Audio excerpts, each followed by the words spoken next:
Aborozi b'umurenge wa Gishamvu mu karere ka Huye barasaba ubuyobozi kubafasha guhangana n'ibikoko bimaze igihe bibarira amatungo, amwe agapfa andi agakomereka. Bamwe mu baturage bakeka ko igikoko kibarira amatungo ari imbwa z'ibihomora, gusa ku rundi ruhande hari abaturage bavuga ko ibikoko bibarira amatungo ari binini cyane kurusha imbwa z'agasozi. Umva ari nijoro ukuntu byatakaga wumvaga atari imbwa, ariko bigataka bivuvumanga, ariko ejo bipfuye twabonye ari ibintu by'ibibwa byakuze tutamenya amoko yabyo, umenya ahari byaravuye nko mu bazungu, nta muntu waba ucyoroye. Ngaho urumva ikintu cyayoboye abayobozi, urumva nabo bayoboye ko ari imbwa.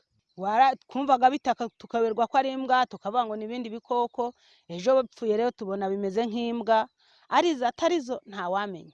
N'umusozi wose byarawuzungurutse, nta hantu namwe bitageze, hose byarahageze.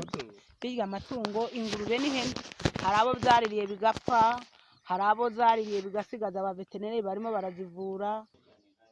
Murakoze.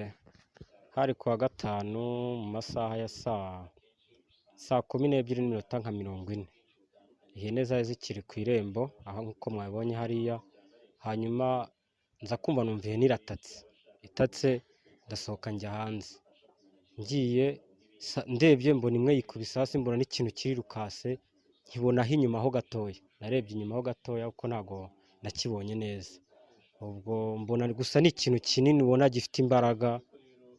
Kuri rero naragiye, abaturanyi bahita bantabara, numva yapfuye, byo nahise ntabaza ubuyobozi bw'akagari, babwira ibimbaye ko igikoko cyo kimaze igihe kihari.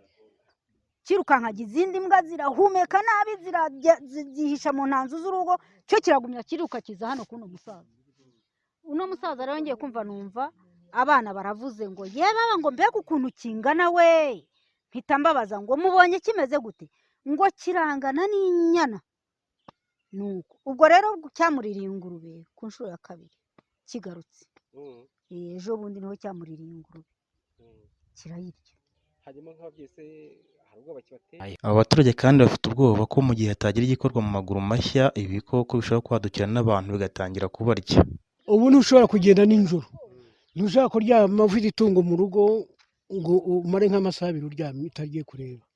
Kandi rero nkatwe dufite amasambu hakurya, ubu ntiwagorobereza hakurya, uvuga uti twahura, byaduteye ubwoba. Ubundi abantu bose ubu basiga bataha kare, kuko uvuze wese aravuga cya gikoko, bigatuma rero abantu bose bataha kare.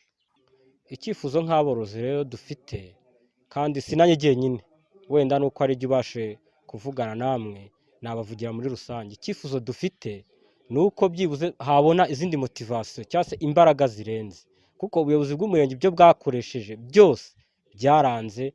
Byibuze batuzanira nk'abasirikare bakaba bajya mu bisi bakoresha abahigi nk'uko babigenje, ko urumva bo bafite imbwa zibivumbura nubwo zitabishobora, ariko urumva bavumbuye uko biri kose abasirikare cyangwa se abapolisi babirasa bikaba byapfa. Kandi noneho tunafite n'impungenge, kuko niba cyaramaze kunyicira ihene saa 12:40, nanone bagahita bahamagara ngo saa 12:50 kise cyica intama y'uriya musaza Bertine, ntumva ni ibintu bitarenze 30 minutes. Ntabwo rero urumva ni ikibazo, dufite ubwoba ko gishobora kuzarya n'abana bacu ndetse natwe ubwacu cyaturya. Umva da, none se hari umwana ukigeza saa 12 akiri ku gasozi, uhita umubwira ngo cya gikoko kirakurya ngo ubanguke? Natwe bakuru ntawe ukigeza saa 12 kiturye. Inzobere mu bijyanye n'ibinyabuzima Dr Ange Imanishimwe avuga ko ibikoko biri kurya amatungo mu karere ka Huye ari imbwebwe, gusa akavuga ko mu kubyica hakwiye ubushishozi. Nyine icyo kibazo twarakimenye, hari inyamaswa nyine ubundi dukunda kuzita shakari, hari n'abantu bazita ngo ni imbwebwe. Ni inyamaswa ubundi z'indyama. Nyine ubu Huye nk'akarere buriya hagiye harimo n'amashyamba menshi, buriya haba arboretumu, haba mu giturage, haba mu bisi bya Huye, hari inyamaswa ziba zagiye nyine zihohoterwa aho zari zituye, ariko abantu bakagenda bazisigira uduce nyine tw'amashyamba, zimwe zikomeza kugenda zihishamo. Ariko burya ikibazo kiba cyaratangiye kera, kuko nazo aho habaga hamaze nyine guhingwa, abantu barahafata barahajyana. Noneho zo rero aho ziri kuba zirimo ziraba mu gasozi, ariko zikaba zidafite ibyo kurya, kubera ko aho ziri kuba ntabwo hari buri kimwe cyose zikeneye ko nazo zigomba kubaho muri ya gahunda twita ko ari chaîne alimentaire cyangwa se uruhererekane rw'inyamaswa n'ibimera. Ni ukuvuga ngo rero ikibazo twarakimenye, aho twebwe nk'abashakashatsi ikintu dutangaho inama ni uko hagombye kubanza kureba izo nyamaswa izo ari zo, noneho twanarangiza tukanamenya n'umubare w'izisigaye, noneho rero igikorwa cyangwa n'ingamba zikaba zashingira aho ngaho, kuko haja kubamo ikosa ugasanga izo nyamaswa abantu bagiye baziroga ugasanga zirashize, ugasanga ejo turazikeneye. Ni nayo mpamvu rero yewe icyo natekereza nabwiraho abantu ni uko abantu bagombye nyine gucunga umutekano, bakaba bafite ibyaro bikomeye neza, ariko hajyaho nk'umuturage ubona iyo nyamaswa agatanga amakuru haba kuri RDB cyangwa natwe akaduhamagara, niyo twarangiza rero icyo twakoraho ni ukugira ngo ahubwo turebe nyine uko izo nyamaswa tumenye ni zingahe zisigaye, dufite zingahe, turebe niba twazigabanya, kuko ubundi mu bijyanye no gucunga inyamaswa habaho kugira ngo zigabanye ariko bishingiye no ku mibare. Rero turabe dusanze ari izo zari zisigaye tukaba hari hasigaye 5, abantu bagahita bagenda birwanaho nk'uko bagasiga ibiti inyamaswa ugasanga zipfuye. Ni kwa kuri uzahita usanga izo nyamaswa, u Rwanda rwajyaho rw'inyamaswa ugasanga izo nyamaswa zashize zakendereye. Umunyamabanga nshingwabikorwa w'umurenge wa Gishamvu Bwana Nkubana Vianney avuga ko iki kibazo kimaze amezi arenga 2, agasaba abaturage kubaka ibiraro bikomeye no kujya bacyura hakiri kare amatungo baba baziritse ku gasozi.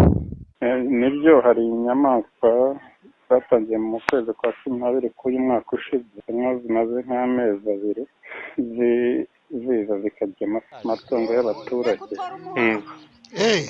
Igaragara ziza mu masaha y'umugoroba agana mu masaha 12.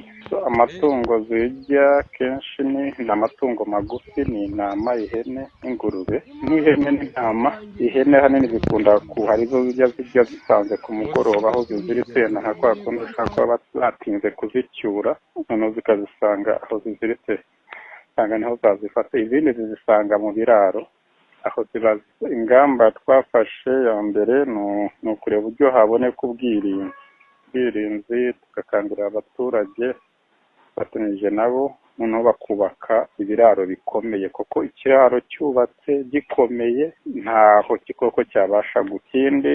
Ni ugucyura ayo ngayo zigaragara ko zagiye zisanga mu rwuri, ko nibura yajya acyurwa hakiri kare hakibona, ku buryo kitajya kiyasanga aho ngaho bayaziritse. Ku ruhande rw'ubuyobozi bw'akarere, Meya Sebutege Ange asaba abaturage gufatanya n'ubuyobozi gushakira umuti iki kibazo, kanizeza aborozi ibikoko byaririye amatungo ko bazashumbushwa.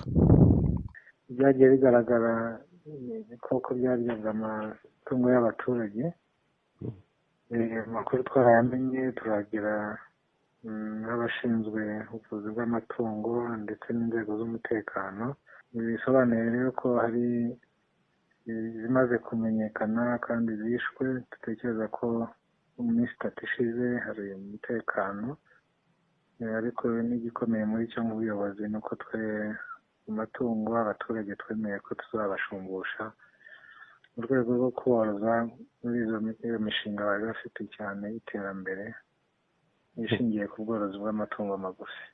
Mu gihe cy'amezi 2 gusa, ibikoko bimaze kurya amatungo 41, ayapfuye ni 31, arimo ihene 9, intama 6 n'ingurube 16. Mukomeze kubana natwe mu biganiro bigiye bitandukanye, ibiganiro kuri Rwanda Star TV byo tuguhaye ikaze kuri Rwanda Star TV. Niba utarakanda subscribe, kandaho noneho amakuru yizewe kandi acukumbuye atazajya gucika. Nanjye ndagushimiye cyane rero nimba ukoze subscribe, ndagushimiye cyane nimba uduteye inkunga yawe, ni byiza cyane. Reka tujye twibanira mu biganiro bigiye bitandukanye.